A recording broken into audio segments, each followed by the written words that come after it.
சொந்தமாக ஒரு தேர்தல் அறிக்கையை இவங்களால அறிவிக்க முடியல. நாங்கள் என்ன அறிவிக்கிறோமோ அதையே அப்படியே காப்பி அடித்து சொல்லிக்கிட்டு இருக்காங்க. இதெல்லாம் இவங்க பெரிய கட்சியாம் அப்படின்னு ஒருத்தர் பெருமை பேசியிருக்கார். யார் இவர்? முதலமைச்சர் மு.க. ஸ்டாலின். அதாவது என்ன பேசியிருக்காருன்னா, அந்த திருச்சியில் நடந்த மாநாடு இருக்குல்ல, அங்கே தான் பேசியிருக்காரு. இந்த இன்ஸ்டால்மெண்ட்டில் டிவி, இன்ஸ்டால்மெண்ட்டில் ஃப்ரிட்ஜு, இன்ஸ்டால்மெண்ட்டில் வாஷிங் மிஷின் இதெல்லாம் கேள்விப்பட்டிருப்பீங்க. ஆனால் இன்ஸ்டால்மெண்ட்டில் தேர்தல் அறிக்கை எங்கேயாவது கேள்விப்பட்டிருக்கீங்களா? அப்படித்தான் அறிவிச்சுக்கிட்டு இருக்காங்க இந்த அதிமுகவும் தாவேக்காவும். இதுலேயும் என்ன பண்ணுறாங்கன்னா, நாம் செயல்படுத்தியிருப்போம் பார்த்தீங்களா முன்னாடியெல்லாம் ஒரு வெற்றிகரமான திட்டங்கள், அந்த திட்டத்தையே அப்படியே பட்டிட்டிங்கிறீங்க பார்த்து பெயிண்டிங்லாம் அடித்து இப்போ இவங்க புதுசாக வெளியிடுற மாதிரி வெளியிட்டு இருக்காங்க. இதெல்லாம் என்னன்னு சொல்கிறது? நம்ம திட்டம்தான் எல்லாத்தையும் காப்பி அடித்து இறக்கிட்டு இருக்காங்க. சொந்தமாக ஒரு தேர்தல் வாக்குறுதியை கூட இவங்களால யோசிக்க முடியலைன்னா இவங்கெல்லாம் எப்படி இருப்பாங்க நீங்களே யோசிச்சுக்கோங்க மக்களே அப்படின்னு மக்களுக்கு ஒரு அட்வைஸை போட்டிருக்காரு முதலமைச்சர் மு.க. ஸ்டாலின் அவர்கள். விரைவில் விரிவான தேர்தல் அறிக்கை தங்கை கனிமொழி தலைமையில தயாராகி கொண்டிருக்கிறது. விரைவில் அது வெளியிட போறோம். சமீபமா கவனிச்சிங்களா, மற்ற அரசியல் கட்சிகள் எல்லாம் ஏதோ இன்ஸ்டால்மெண்ட்ல தேர்தல் அறிக்கையை வெளியிட்டு இருக்காங்க. அதுல என்ன அறிவிக்கிறாங்க?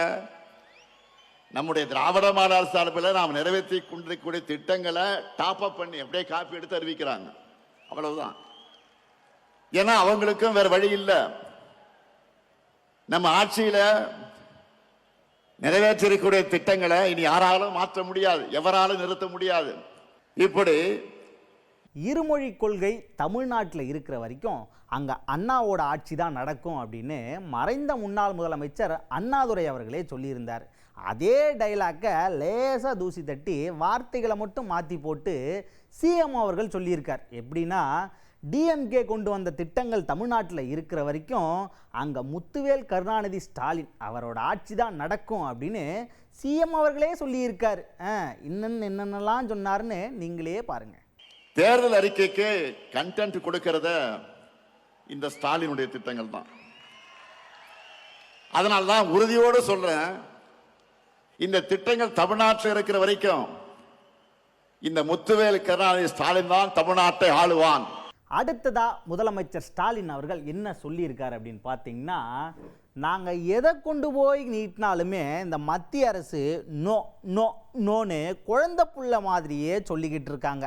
அதனால் இப்போ நாங்களும் சொல்கிறோம், நமக்கான நேரம் வந்துருச்சு இல்லையா? இந்த என்டிஏ ஆட்சி இருக்குது பார்த்தியா, என்டிஏ கூட்டணி, அந்த கூட்டணியோட ஆட்சிக்கு தமிழ்நாட்டில் ஸ்ட்ரிக்ட்லி நோ, வரவே முடியாது. உங்கள் டப்பா இன்ஜினுக்கு நாங்கள் நோ என்ட்ரி போடுறோம் அப்படின்னு ரொம்ப ஸ்ட்ரிக்டாக சொல்லியிருக்காரு முதலமைச்சர் ஸ்டாலின் அவர்கள். தமிழ்நாட்டுக்கு எந்த நன்மையும் செய்யாத இவங்க தான் நம்ம எதிர்த்து நிற்கிறாங்க.